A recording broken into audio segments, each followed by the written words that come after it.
First, press the power switch for a few seconds. The display will turn off. Remove display buttons and the protective cord. Unplug the wire of display and remove the display.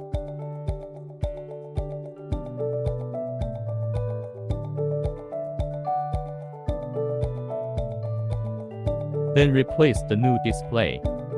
Adjust it to the suitable position. Fix the display.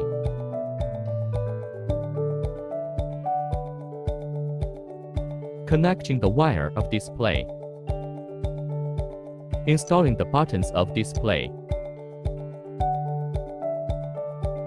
Wrap the protective cord.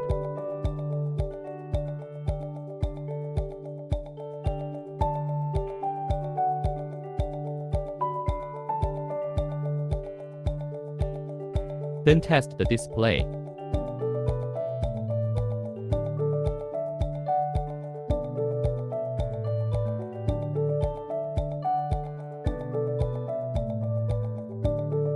Well done, you finished. Replace the new display.